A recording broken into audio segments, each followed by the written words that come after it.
Okay, so before we start drawing rooms, what we're going to do is we're going to go ahead and we're going to put in all of the information that we need for this builder.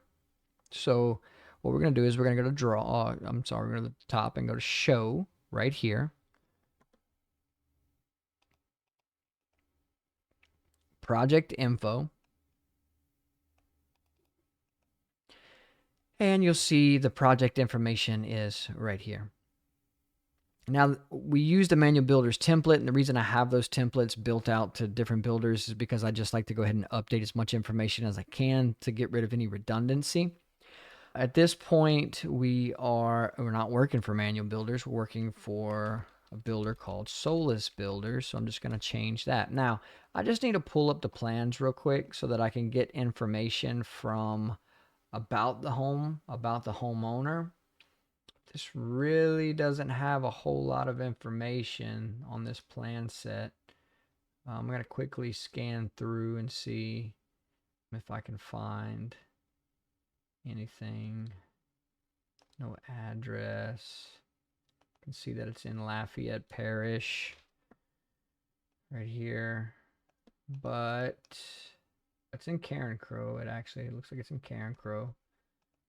But there's no actual address here, so we're going to just use TBD, to be decided, for the address. We'll put it in Carencro, and we'll put the name as the Oye family for now, and we'll update this as the project gets closer. We're only, at this moment, we're in the bidding process. As the process moves forward, we'll be able to come back to our file, and we'll be able to do some updates. We'll put to be decided, and then we'll put Carencro, and we'll do LA and put in the zip code. This is all of my information right here. We can change the date. 04/19/2026 is today's date. We're going to leave orientation front door faces. We're going to leave that alone for now.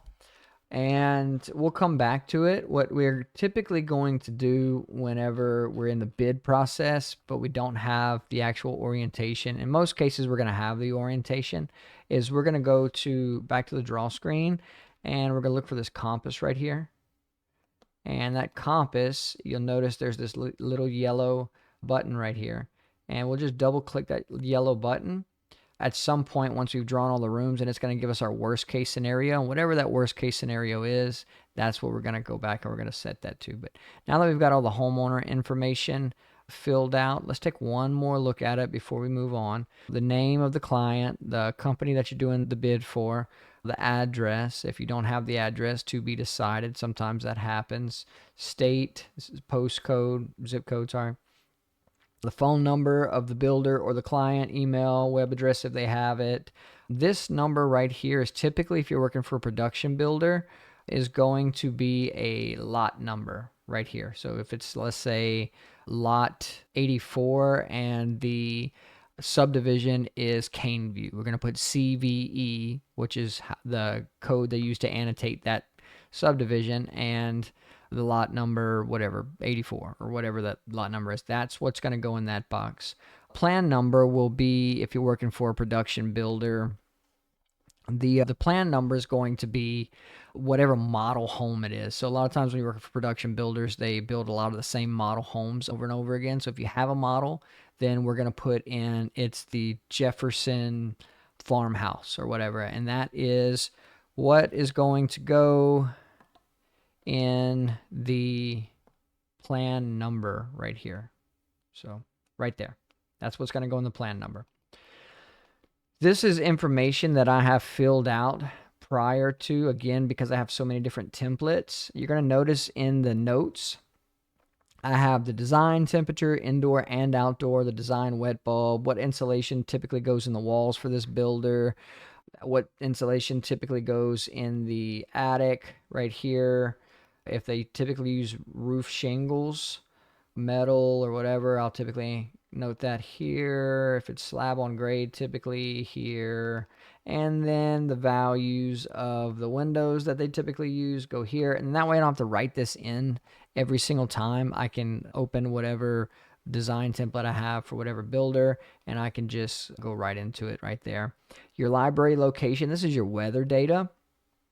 It's right here. So obviously we're in Lafayette, Louisiana. I do have some other parishes that have different weather data already preloaded in here. So I did that to speed things up. This one is going to be in Lafayette Parish. I'm going to leave it there. You can see that this is all pulled weather data from Lafayette Regional Airport here. And then you can see here, this green means that I have overwritten the input that was previously there. And the reason that I have done that is because I use the ASHRAE weather data, the ASHRAE design temps, because we're doing a lot of Energy Star houses. And there's the ACCA weather data that comes from the ACCA manual. But there's also ASHRAE for Energy Star because we use a lot of Energy Star. Really, it doesn't make a huge difference. It's typically about a 1 degree difference, and it really makes no difference on the load at all. But it helps sometimes when you're talking to homeowners or builders when they see 94 instead of 93. Makes them feel a little bit better, even though honestly it really doesn't change anything at all about what size unit they're going to get.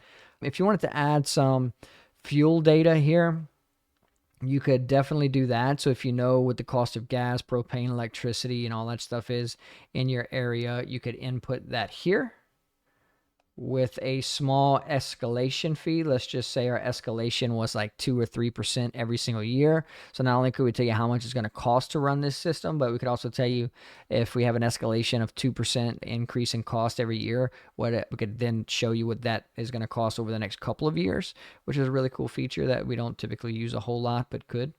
You could, if they're going to finance, you could put the cost of the loan here. Whoops. Loan, tax rate, escalation rate, all that stuff. You could also do that here, give them a cost analysis. And then your baseboard data. We don't typically do baseboard heaters around here, so we don't use this just a whole heck of a lot.